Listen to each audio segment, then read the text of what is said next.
cardíaca, ya que básicamente la mayor cantidad de casos de patología cardíaca es una de las causas de morbilidad en pacientes, sobre todo adultos con antecedentes clínicos.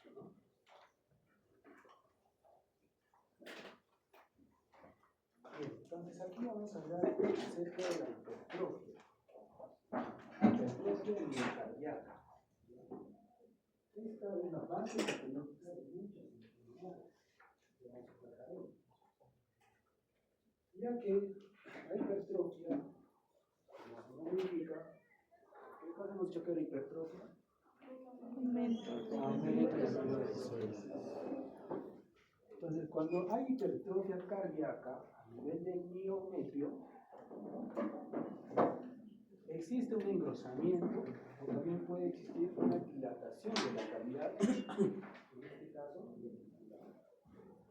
esto se puede provocar por diferentes enfermedades. Está la hipertensión, están las enfermedades valvulares y el infarto del miocardio. En hipertensión vamos a ver una sobrecarga de presión, ¿no? Que hace que como respuesta se produzca una hipertrofia para aguantar esa sobrecarga de presión. En las disfunciones valvulares va a haber una sobrecarga tanto de eyección retrógrada como de eyección anterrógrada. Eso también va a modificar la capa cardíaca. Y en el infarto lo que va a haber es una isquemia que se va a transformar luego en una fibrosis. Y la fibrosis se va a reemplazar con una degeneración de miocitos. Y eso también va a causar una hipertrofia. Pero más que todo por un aspecto compensatorio. ¿Ya? Entonces, van a ser diferentes causas, pero que van a llegar a lo mismo. Van a aumentar el gasto cardíaco, el estrés en la pared y el estiramiento de la cinta, lo que puede causar una hipertrofia o una dilatación. Entonces, esto es la base patológica de lo que vamos a hablar hoy.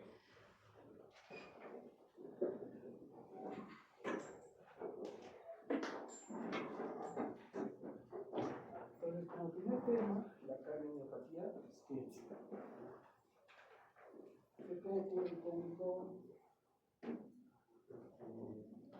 peruano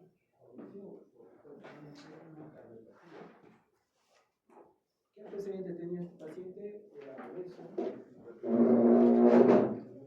diabetes, creo que era hipertenso. Entonces, son factores de riesgo para que estos pacientes en cualquier momento hagan muerte súbita.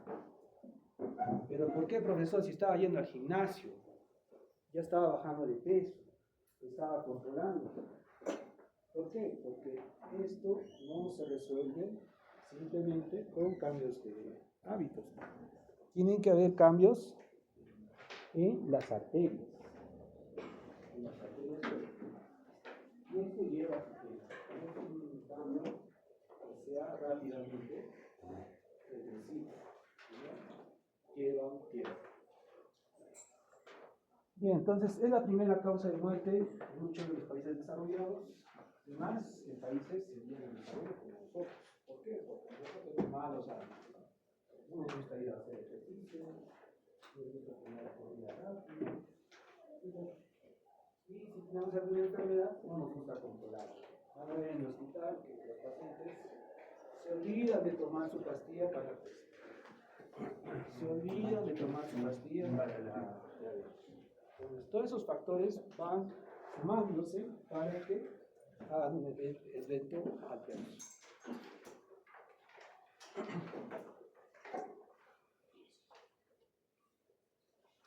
Entre otras causas, aparte de la arteriosclerosis, vamos a ver que la isquemia del miocardio se puede dar por un incremento de la demanda. La demanda por aumento de la frecuencia cardíaca, por una hipertensión, etc. ¿No? Entonces, hay pacientes que no tienen síntomas, pero que se van a curar un ratito en la mañana, jugar un deporte popular en invierno. Eso lo hace deporte. De la nada también se desnada, hace un 5. Entonces eso también es una de las causas es que la reducción del volumen sanguíneo en pacientes, por ejemplo, que hacen shock con hemorragias intensas. Pueden hacer también. ¿Por qué? El corazón es un tejido que necesita mucha energía.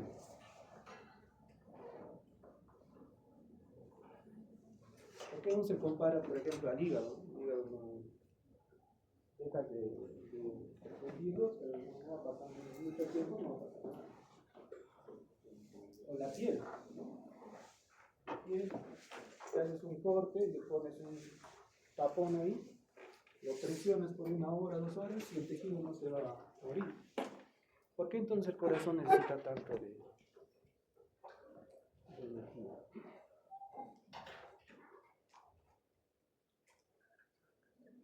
¿Qué creen que es fácil volver a saber?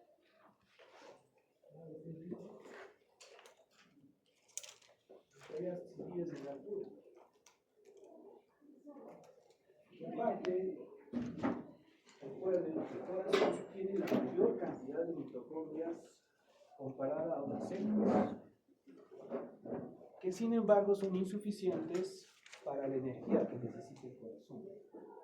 Porque sus fibras, ¿qué tienen de especial esas fibras miocárdicas? ¿Por qué es tan susceptible a la piel del corazón? Sí.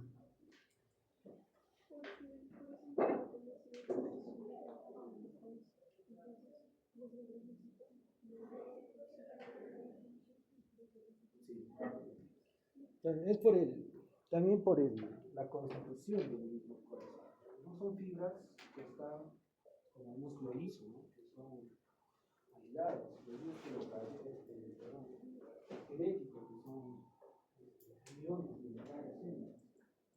En este tipo de células, las fibras son intercalares, en la que una fibra puede relacionarse con muchas otras fibras, con 3 o con 4.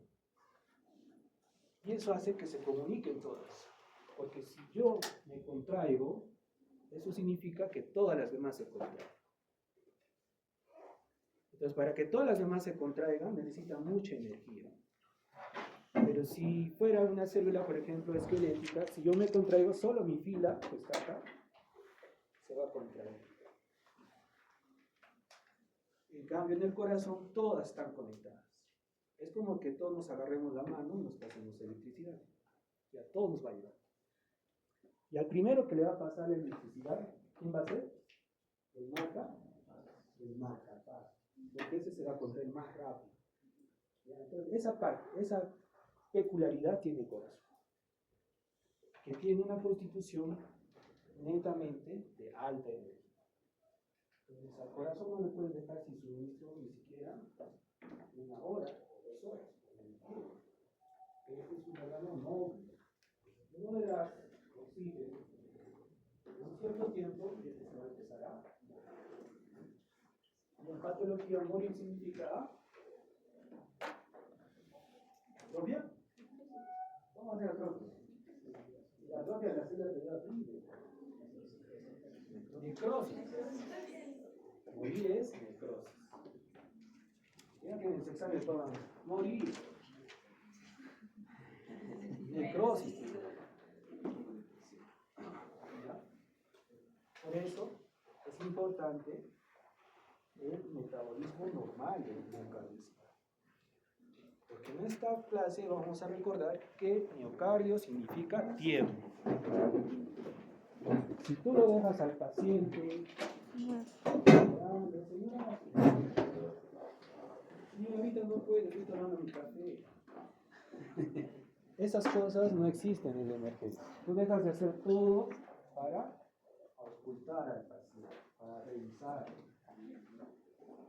Entonces, un paciente con un infarto, ¿qué síntomas tendrá? Dolor de Dolor torácico. Y Y el dolor se da por la secreción de bradicininas y adenosina. Ese dolor se transporta o estimula a qué sistema? ¿Qué sistema innerva corazón?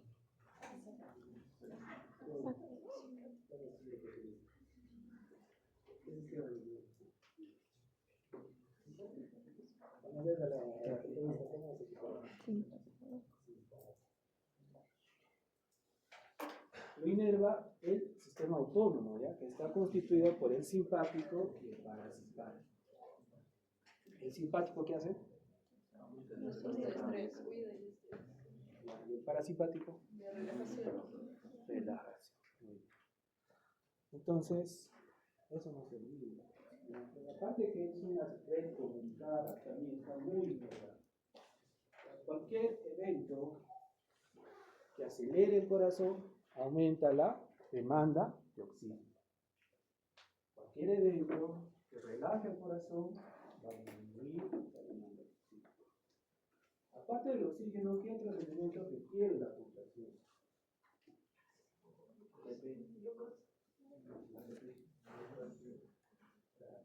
Calcio. También necesita lo que decía su compañera.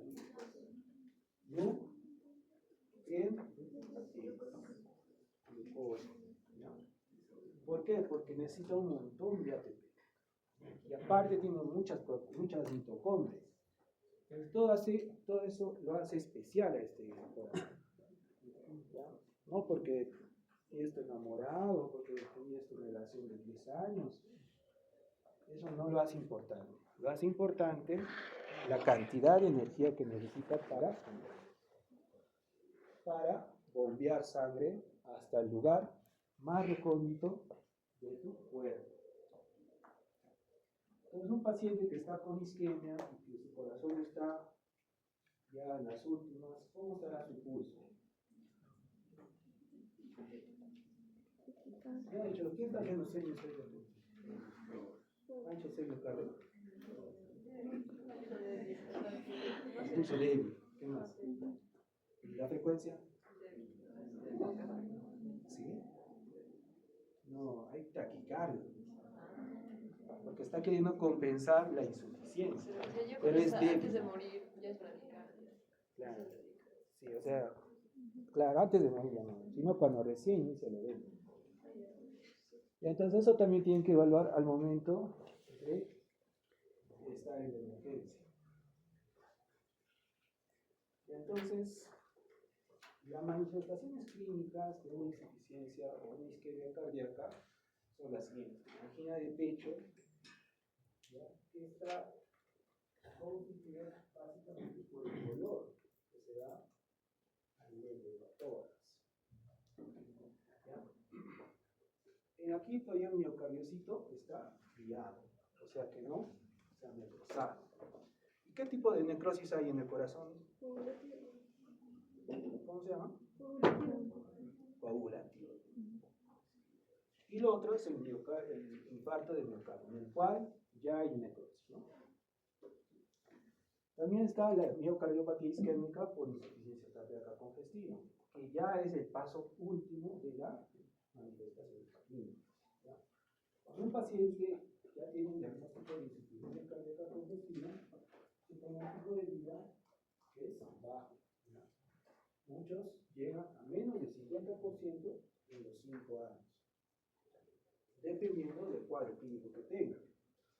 Porque recuerden que no solamente la insuficiencia cardíaca puede ser causada por el ateroma, también hay otras enfermedades que causan fiebre reumática, la fiebre reumática y las que vamos a ver luego. La muerte súbita cardíaca también es un evento clínico que se da en la cardiopatía isquémica. Este no se da por la muerte del miocardiocito, cuidado, este se da por una arritmia ventricular. Entonces, esa muerte no se va a dar porque haya isquemia o porque ustedes piensen de que haya artrosis, potencialmente no. Se da sana porque muerde de las células productoras. Las células especiales productoras pasa. Eso va a provocar que haya una arritmia. Y eso va a ser el desencadenante para que el paciente muera súbitamente. Y aquí veremos el término de síndrome coronario, que están constituidas por tres manifestaciones. La angina inestable, no la estable, la inestable, el infarto de miocardio y la muerte súbita cardíaca. Esos tres. En patología son esos tres. Son eventos agudos porque la angina inestable se da por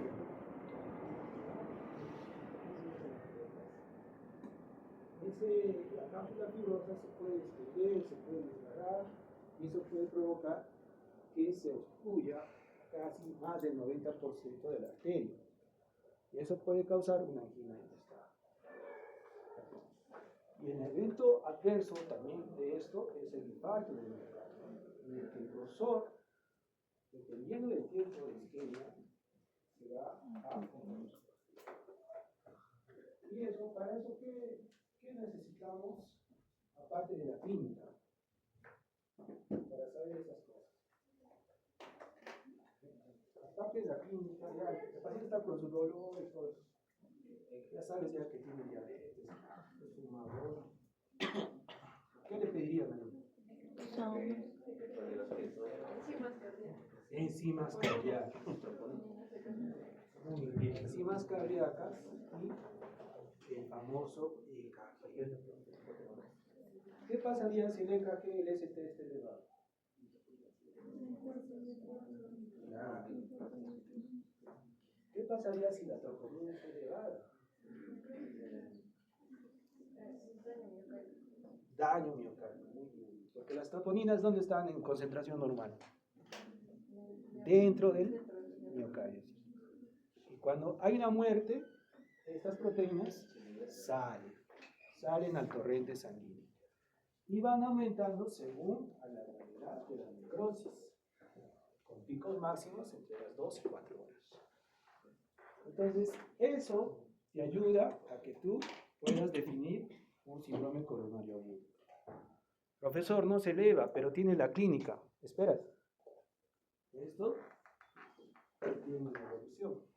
No es lo mismo tomar a la hora que tomar a las 4 horas. Pero no vas a esperar a que se eleve tanto. Tú ya para ese tiempo tienes que ya estar dando tratamiento. Entonces, eso necesitamos para hacer el diagnóstico de un síndrome coronario. Bien, entonces ahí en la imagen ven los vasos transversales. A su izquierda ven un vaso y a la derecha otro vaso. ¿Cuál es la diferencia entre ellos? Uno tiene una placa ateromatosa y otro está obstruido. O sea, bueno, ya se forma el trombo. Y causa necrosis. O sea, entonces, ¿cuál sería estable? ¿Cuál sería inestable? Ese es estable, porque no se ha roto la placa y el otro. Exacto. ¿Ya? Entonces, eso básicamente se tiene que evidenciar en el corazón. Los pacientes en los cuales vemos esto son pacientes que probablemente ya han fallecido. Entonces, se les hace el reconocimiento médico. Solo así se puede llegar a la causa de muerte probable. Entonces, fíjense la diferencia.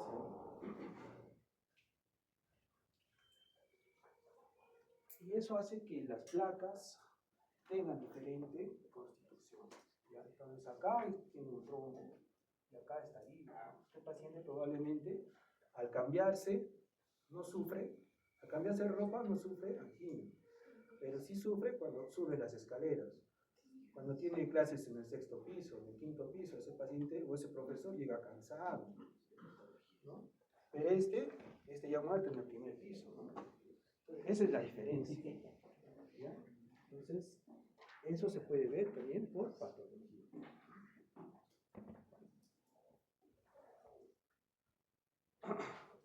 Entonces, vamos a recordar aquí lo que hicimos la anterior clase, ¿no? Acá vemos un vaso que es normal, ¿no? Un vaso que está constituido por la capa íntima y la capa mínima, ¿no? Cuando se desarrolla la aterosclerosis, se va formando una oclusión de la luz con la formación del ateroma. Habíamos dicho que el ateroma no es estático. El ateroma, cada vez que se rompe o se fricciona, se va aumentando en volumen. Y ese volumen en un tiempo va a estar compensado por neurotransmisores vasodilatadores. ¿Cómo? ¿Cuál vasodilatador conoces?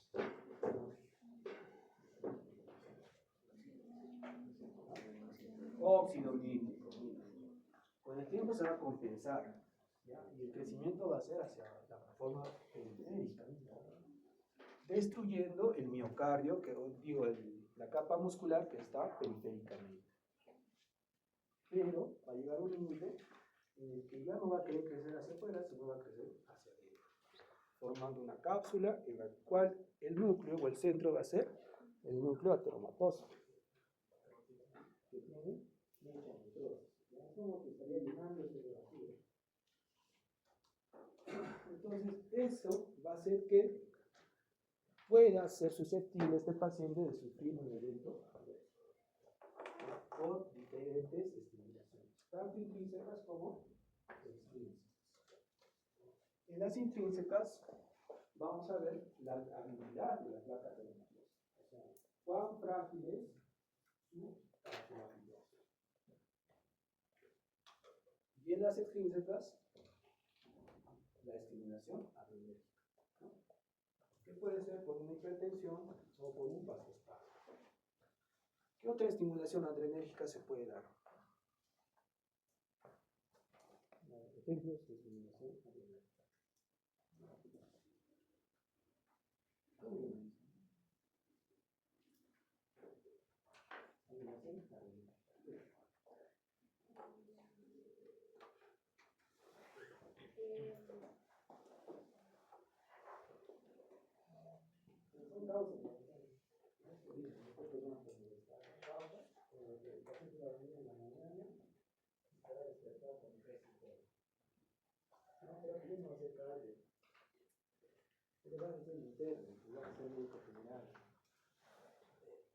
Si haces guardia, van a venir así.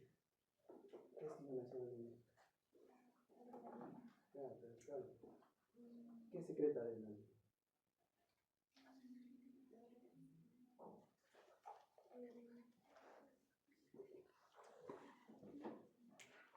Cuando en exámenes, ¿cómo está su corazón?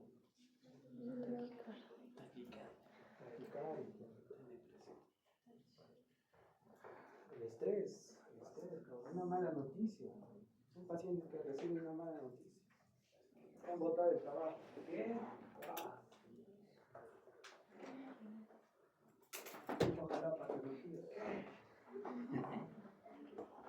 Esos eventos hacen que la placa se rompa y hacen que se puedan dar síndromes coronarios agudos. Claro, la angina del peacemaker, el vasoespasmo por consumo de cocaína también. Muy bien, entonces, dentro de la patogenia del infarto del miocardio, vamos a ver que existe una elevación de ácido láctico. Porque el ácido láctico, ¿cuándo se produce? Por fermentación, muy bien. O sea, es la ausencia del oxígeno. Para que se forme el ATP se necesita oxígeno. Cuando hay una isquemia, este va a bajar, pero va a subir el ácido láctico. ¿Ya? Entonces, cuando se rompe esta placa, se va a dar una agregación plaquetaria,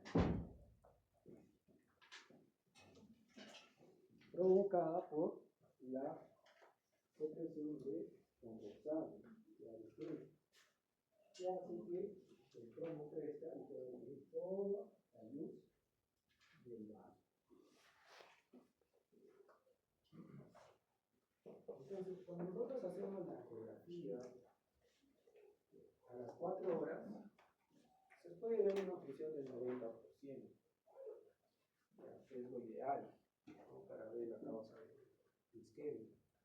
Pero cuando se hace a las 2 y 24 horas, solo se observa en un 60%. ¿Qué habrá pasado? ¿Por qué se disminuye?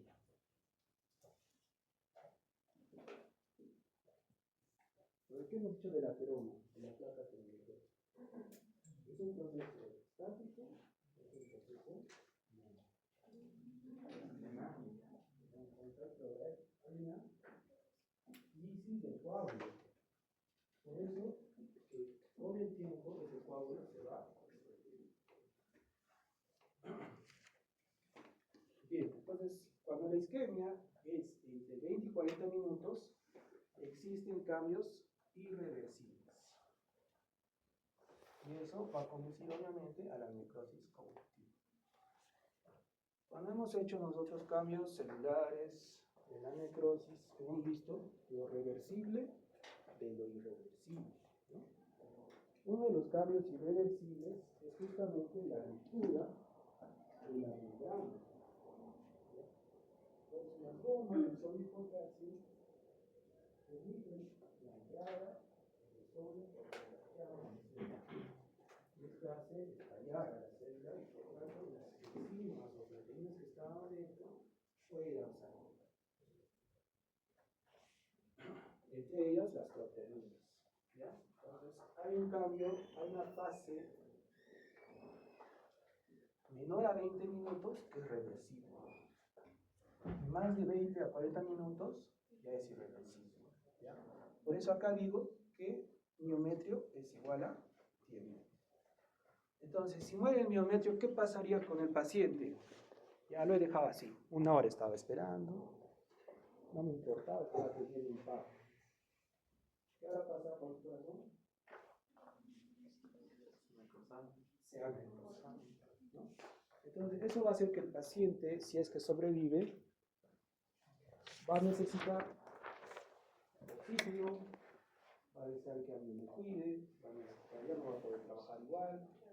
Entonces, toda su vida va a cambiar. Por eso es importante que ustedes siempre digan qué paciente va a tener. La selección tiene que ser basada científicamente, no es porque es mi tío, no es que yo le quiera ayudar, es mi vecino, nada de esas cosas. Entonces, si ustedes saben de esa importancia de que el miometrio se isquemiza a partir de los 20 a 40 minutos, entonces no van a demorar mucho en la atención. Porque ¿qué va a pasar de pacientes que viven, por ejemplo, en San Jerónimo y tú estás en el Lorena? ¿Cuánto ya se han demorado en venir? Y con el tráfico. ¿Y le vas a decir, espera un rato? No. Porque mientras más pase el tiempo, más miocardio va a morir. ¿Ya? Entonces, fíjense las horas. Está muriendo más miocardio. ¿Ya? Entonces, pero si tú actúas, a pesar que ya haya isquemia, pero tú actúas inmediatamente, estás salvando gran parte del espesor del miocardio.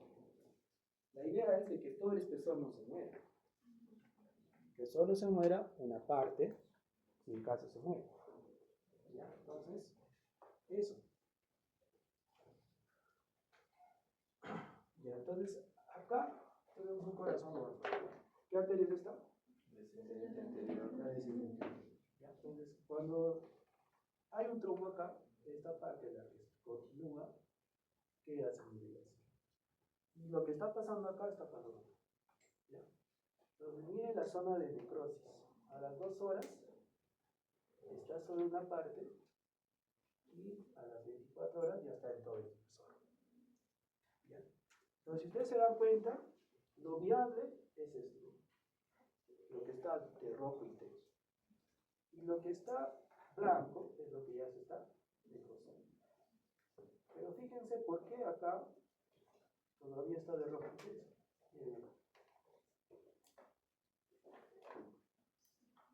O sea, todo está de rojo intenso menos la parte central. Pero hay una parte que es un borde que todavía está de rojo. ¿Por qué?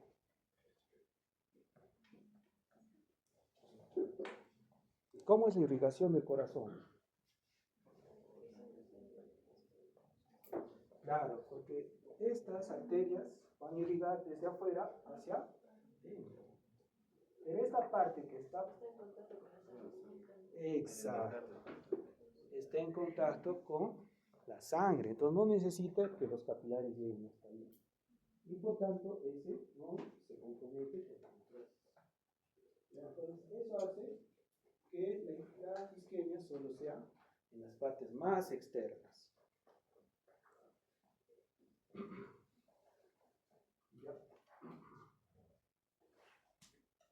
Entonces, ¿cómo lo vemos en las placas histológicas?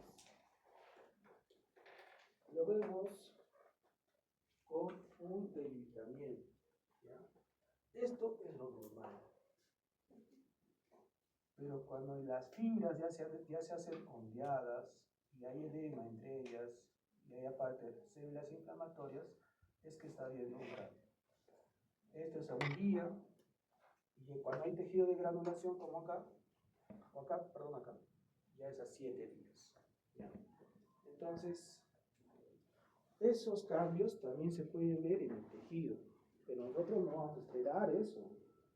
Recuerden que la presión arterial, porque esas láminas histológicas ya no son de un paciente vivo, son de un paciente que ha fallecido. Entonces, las últimas láminas, las que están abajo, tienen una coloración especial que se llama la tricónica del mazo. Entonces, aquí ya vemos los cambios reparativos. Primero la formación del tejido de granulación y luego la formación de la fibrosis. La fibrosis en esa coloración se tiñe de azul. O sea, el tejido conectivo fibroso se tiñe de color azul. Pero fíjense qué está pasando con las fibras de miocardio. Eran así delgaditas. Miren ahora cómo están. ¿Están? ¿Cómo se llama eso?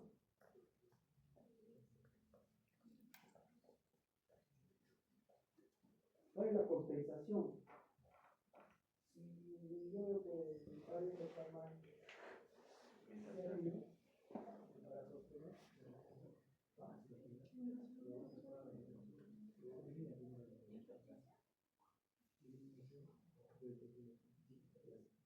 ya queda fibrosis. Pero las que están activas, ¿qué pasa con eso? ¿Qué pasará con las que están libres?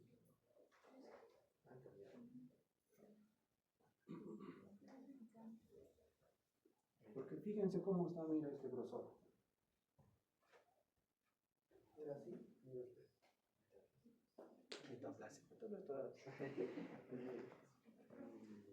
¿Ah? Hipertrofia. Entonces, lo que nos dice esta imagen dice que está habiendo una hipertrofia compensatoria.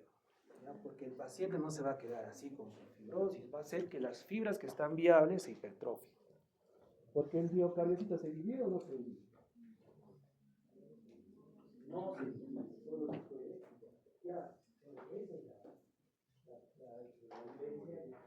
de la hipertrofia que hemos dicho al inicio de la clase. Todo radica en la hipertrofia. Ya, entonces no se olviden. El corazón puede estar con varias capas comprometidas, pero lo que está viable se va a hipertrofiar. Y va a compensar a lo que estaba mal.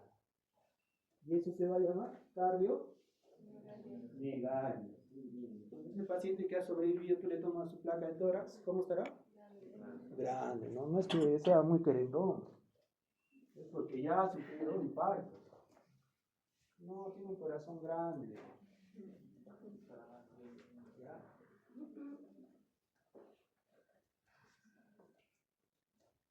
Aquí el meme del día.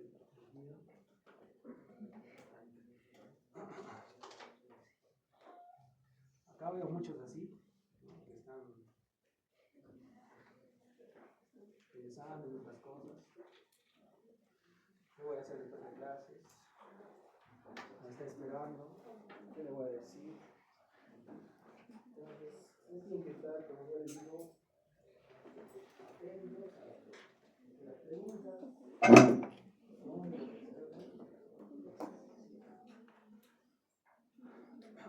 Ya, entonces, mucha conciencia. El domingo son elecciones. ¿Todos votan? Sí. ¿Quién va a votar? ¿El 15? ¿Tú? Cara colegial. Ya, entonces, a ver, acá un paréntesis.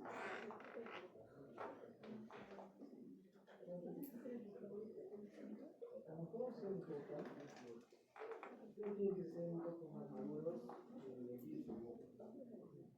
Es la única oportunidad donde todos valemos lo mismo. Sea profesor, sea de alumno, sea de la sierra, sea de la costa, todos valemos lo mismo.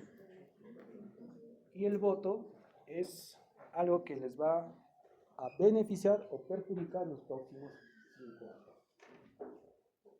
De acá de 5 años ya ustedes van a hacer su llamado. Internado y también el Perú. Y las reglas del juego, ¿quién las pone? ¿Nosotros los médicos? No. Lo pone la política.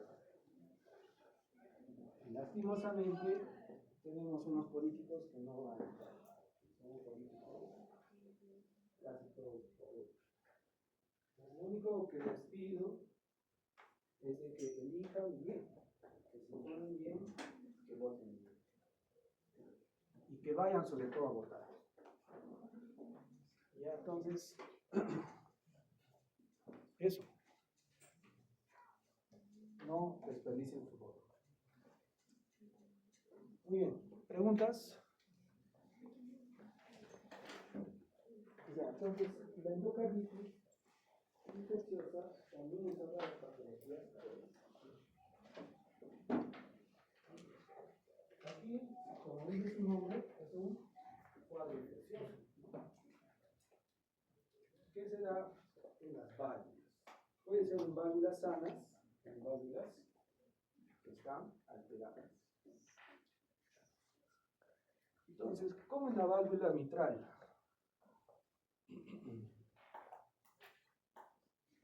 ¿Cómo es la válvula mitral? ¿Cuál es la anatomía de la válvula mitral? Igual.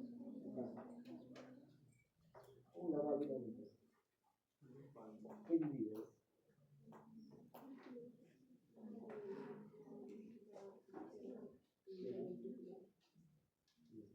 ¿Cuántas válvulas tiene? 2. Ya, entonces, esa válvula, en muchos de los casos, se comprometen por vegetaciones, ¿ya?, de células trombóticas, que hace que la válvula se prolapse o bien se alguna vegetación, una insuficiencia valvular. Si hay una insuficiencia en la mitral, cuando tú te estás hablando, ¿qué va a pasar con la aurícula? Se la verificado.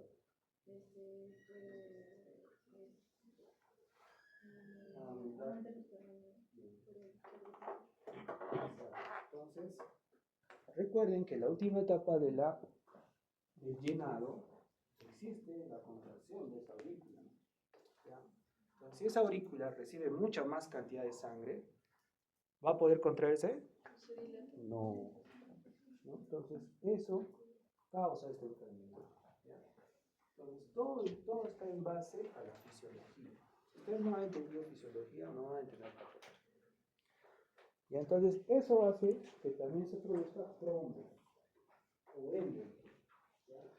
Estos émbolos pueden dañar el motor. Por ejemplo, si hay un émbolo en el pulmón, ¿qué pasaría? Embolismo pulmonar. ¿Ah? Embolismo pulmonar. Claro. Pero ¿cuál es el cuadro clínico? Disnea.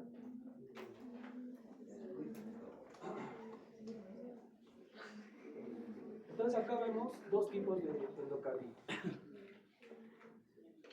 La aguda y la subaguda. La aguda es más letal y se da en válvulas sanas. La subaguda es menos letal, pero se da en válvulas alteradas. La letalidad se basa en el tratamiento. Si es algo infeccioso, ¿qué tratamiento damos? Antibióticos. En la aguda está como etiología principal al Staphylococcus aureus. Y en la subaguda al Streptococcus. Entonces, esto se puede dar en válvulas que ya están alteradas, en válvulas que han recibido tratamientos previos o en pacientes que están con sepsis, pacientes que han recibido tratamiento previo. Mucho cuidado con los odontólogos. Hay odontólogos y odontólogos. Tienen que darle siempre antibiótico. Cada vez que se van a curar o su familia se va a curar, tienen que recibir antibiótico. Porque eso hace que el estreptococo que está en nuestra boca se dispare y se deposite en nuestras válvulas. Y esto ya no hay marcha atrás. Muchos de los tratamientos es el reemplazo valvular. Y si no tienes seguro, ese reemplazo valvular te cuesta una millonada. Entonces, tienen que tener cuidado. A veces de procedimientos fáciles, les hacen la enfermedad. Entonces, en la patogenia hay una alteración primero estructural del endocardio. Las válvulas usualmente no tienen capa muscular. La parte apical es solamente endocardio, por eso se lesiona muy rápido. El flujo turbulento puede ser que se lesione el endocardio, como hemos visto antes. Entonces, esto hace que se deposite las plaquetas, la fibronectina y la fibrina, creando una vegetación no infecciosa, una vegetación estéril. Esta vegetación estéril sirve como lecho para que se proliferen las bacterias cuando el paciente tenga bacterias, ya sea por un proceso médico previo o porque el paciente está hospitalizado. Entonces, eso hace que se depositen bacterias en este lecho y se produzca vegetaciones. Esas vegetaciones causan necrosis, causan isquemias, hacen que el tejido muscular que está por debajo se abscede. Entonces, eso causa debilitamiento y fragilidad valvular. Lo que también puede romper, ¿qué es lo que sostiene las válvulas? Eso. Entonces, eso también se puede ver con. Entonces, en la clínica vamos a ver que los pacientes van a presentar hemorragias, porque estos van a desprender el microorganismo. Las hemorragias que se dan a nivel de la retina se llaman hemorragias de rojo. Las que se dan en las palmas y plantas de los pies son las filiales. Y las que se dan en la punta de los dedos son las filiales. Pero son básicamente consecuencias clínicas. Lo más importante para nosotros hacer diagnósticos de endocarditis, ¿cuáles serán? ¿Qué se les ocurre?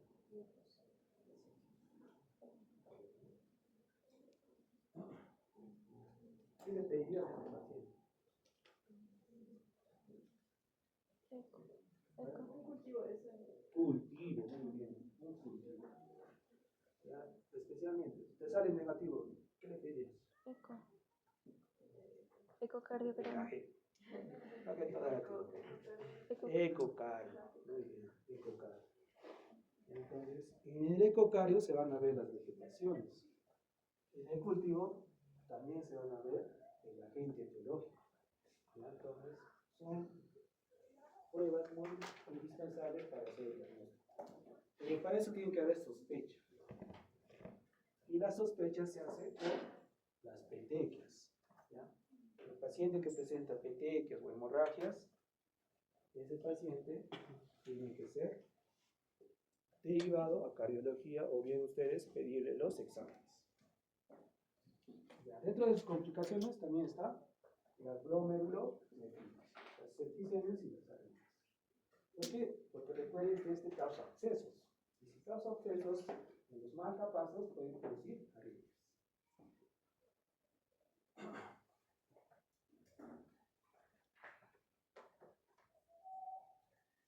Bien, entonces acá vemos cómo se ven las vegetaciones, ¿no? Acá las flechas indican cómo se depositan esos, como unas verrugas, ¿no? Que se depositan en las válvulas. Aparte que las destruyen, también invaden al miometrio que está circundando, ¿ya? Hacia la parte periférica. Esto es en las válvulas semilunares. ¿Dónde están las válvulas semilunares?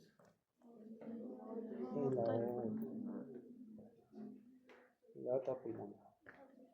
Entre la arteria pulmonar. Entonces, cuando hay una necrosis o hay un absceso hacia la parte periférica, esa válvula ¿servirá o ya no servirá? Ya no servirá. Entonces, ¿para qué sirve la válvula óptica?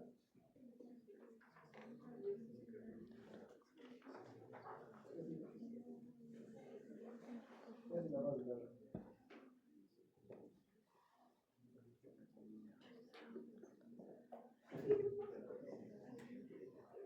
¿Qué hace la válvula óptica? ¿Para qué sirve? Para evitar el reflujo de sangre desde el callado de la aorta. Claro, pues. Es que el corazón, en la circulación, el corazón no es que va y regresa, siempre va en una sola dirección. Claro. Si esto falla, entonces el ventrículo, ¿cómo será? Lleno. Entonces esto también va a causar una hipertrofia. Y la hipertrofia con el tiempo se va a hacer una enfermedad de una insuficiencia cardíaca congestiva. ¿Ya? Entonces también es una causa. Entonces, eso, no se olviden, todo parte de la fisiología cardíaca. Ahí están las alteraciones y ustedes solamente tienen que razonar. ¿Ya? Entonces, este curso es para eso, para razonar. No, que el profe me enseñó que 1 más 1 es 2, que esto, que aquello, no. Ustedes tienen que razonar. Y el médico, si no razona, no es médico, puede ser cualquier otro profesional, pero no es médico. El médico tiene que resolver los problemas. Y los va a resolver en base al conocimiento de la patogenia. Si ustedes no saben que la endocarditis puede causar abscesos en el miocardio, ustedes no van a saber cómo tratarlo, no van a saber la gravedad, van a posponer el tratamiento. Entonces, si yo ya sé qué es esto, ya tengo el diagnóstico, ¿qué tratamiento le daré? Antibiótico. Tan fácil es darle antibiótico al paciente. Entonces, con el antibiótico, este proceso se va a detener. ¿Ya? Y va a causar fibrosis, pero le pueden dar un trasplante de válvulas, o le pueden poner un estético. ¿Ya? Entonces, mucho depende del tiempo en el que ustedes actúen. No pueden demorarse mucho en hacer un diagnóstico, tiene que ser rápido. Ya, entonces, ¿hasta acá alguna pregunta? Ya, entonces, otra de las capas en histología del corazón es el pericardio. ¿El pericardio qué capa es? ¿Cómo se llama esa capa del pericardio? Es que estás muy feliz, no te va a salvar, así que tienes que ir rápido al baño, antes de la clase. Ah, sí. ¿Qué es el pericardio?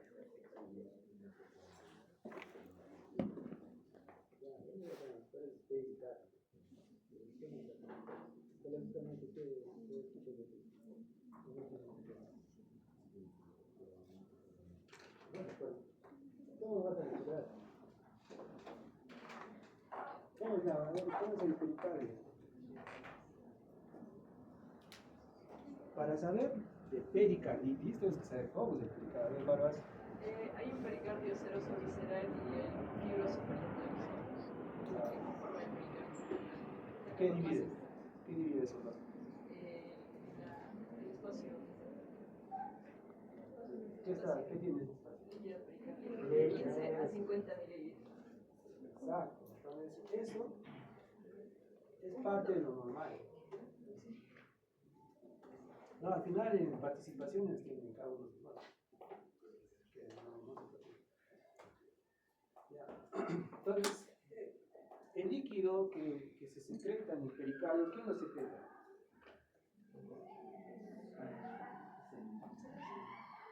¿Quién secreta ese líquido? Pues que ya aparece así desde el nacimiento y queda así, 50 ml desde que nació. ¿Cómo es quién secreta el líquido? ¿Qué? Claro, pues la serosa. La serosa es un epitelio que es secretor, ya les he dicho. Ese epitelio hace que cuando nosotros hagamos latir nuestro corazón, no es que está sonando a cada rato, ¿no? Como si fuera una sierra. Está lubricando las dos capas que mencionó su compañero. Y no suena, ¿no? Pero, ¿en qué caso sonaría? Pericarditis. Claro, porque en este cuadro, justo en el pericarditis. Ya, entonces, el pericardio se lesiona por enfermedades que son ajenas al pericardio. Que puede ser un tumor, que puede ser un infarto del miocardio, que puede ser cualquier otra alteración. Ya, entonces, puede tener un líquido seroso, puede tener un líquido quiloso, puede tener un líquido purulento, puede tener un líquido hidróxico. Entonces, todo eso lo va a hacer la etiología que cause la pericarditis. Ya, entonces, acá vemos el ejemplo de lo normal, y acá vemos el corte de perfusión, ¿no? Cuando existe la ruptura del miocardio, ¿qué pasará? Derrame. ¿Cómo se llama eso? Taponamiento. Taponamiento cardíaco. Taponamiento cardíaco es muy letal. Entonces, eso hace que el corazón haga una patología restrictiva, ¿no? Que va a impedir que se contraiga. Entonces, la pericarditis puede ser causada por muchas enfermedades. Ya. Lo más importante es que la pericarditis secundaria es la más prevalente en comparación a la primaria. Aquí vamos a ver que el infarto del miocardio hace un síndrome que se llama que produce una pericarditis. También vamos a ver pericarditis fibrosantes, como en este caso. ¿Ya? Ven acá. O sea, lo normal es que el líquido sea claro, ¿no? Pero cuando hay fibrosis, se pegan las dos capas y ya no hay desplazamiento entre ellas. Y eso crea un frote pericárdico. ¿Ya? Eso se llama pericarditis conflictiva. Entonces acá sacamos la capa y lo que está debajo es la fibrina, que impide que estas capas se desplacen mutuamente.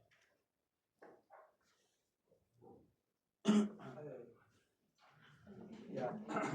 Entonces, ¿preguntas? Ya. ¿Cuándo es el aporte?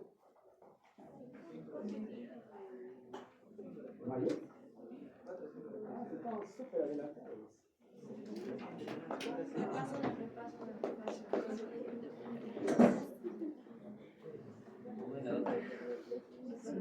¿5 de mayo?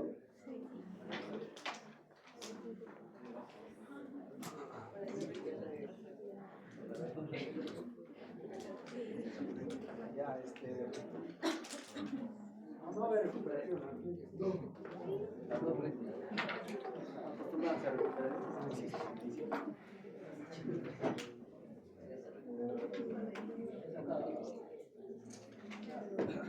Vamos a hacer trivias. Primero punto.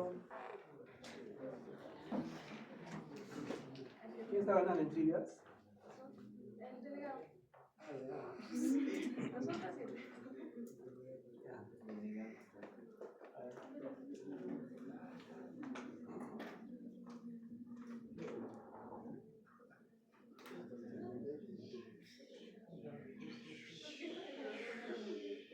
Mira. Sería un trombo mural en la aurícula izquierda por el FEBI que está abajo. Tengo entendido que es de 55 hasta 70, creo. Y como está en 25, no hay un buen flujo sanguíneo y eso podría causar necrosis. Y como es el FEBI es para el ventrículo izquierdo, eso nos está indicando de que no hay que la aurícula no está funcionando correctamente y por eso el ventrículo no está recibiendo la sangre. O sea, el trombo mural de la aurícula izquierda es un émbolo que está saliendo. ¿Ya? Que puede causar, sí, eso es lo que dices, pero no es lo más probable. Acá te pregunta el más probable. Este es la zona coronaria. Ah, ya me perdí. Ya, pues, ¿quién más dice? ¿Tú? Ya, todos levantan la mano. Este es la coronaria. ¿Por qué? Porque hay un FEBI reducido de parte de izquierda. O sea, el péptido natriurético es el que está elevado. No recuerdo explicar eso. Y, o sea, por la angina también. La angina.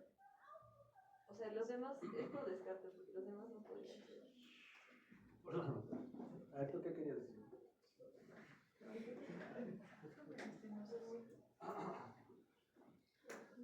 Porque todo ese cuadro que tiene el paciente es un cuadro que ya tiene isquemia cardíaca. ¿Ya? O sea, cuando el paciente tiene un FEBI, que dice su compañera, bajo, una elevación del péptido, tiene edemas bilaterales, tiene edema. ¿Qué ha pasado ahí? Se ha descompensado el corazón. Está habiendo una infiltración o retrógrada, perdón. ¿Ya? Entonces el pulmón se está congestionando. Toda esa clínica solamente lo puede dar la estenosis coronaria. ¿Ya? Es la más probable. Hemos dicho que el 90% son causadas por estas. Si dicen por más probable, no van a elegir el 1%. Tienen que elegir el 90%. ¿Ya? Entonces, por eso es la respuesta. 72 años. Claro, 72 también tiene diabetes. ¿Ya? Entonces, ¿alguna duda? Lo más probable. De eso muchos se equivocan. No, profe, que también esto puede ser, pero ahí dice lo más probable. Ya levantas ya te tienes. A ver esta.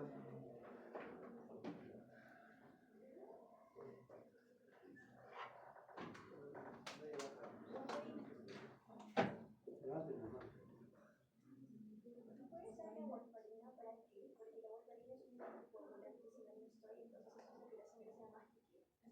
¿La líquida? No, más espesa. Y pueda pasar. No sé si es más líquido o más espesamente, sino por eso coagula. ¿De qué hace el PC cuando come? Entonces hace que Porque recuerda, mira, el cuadro es una endocardite infecciosa. Esa es la respuesta por el posible. Es lo que les he dicho. ¿Qué hace?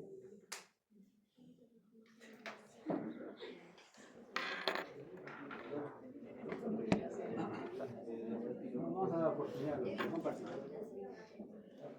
¿Dónde evita la oportunidad? En la válvula, claro. Porque recuerden que la endocarditis se forma en el lecho vegetoso, porque hay una coagulación, hay un daño del endotelio y eso hace que se vegete y se forme una vegetación estéril. Ante un paciente que ya le han operado de eso, para que vuelva a recurrir, evitamos con la suministración de anticoagulante. En este caso, la warfarina. Muy bien, la verdad no más. ¿Preguntas?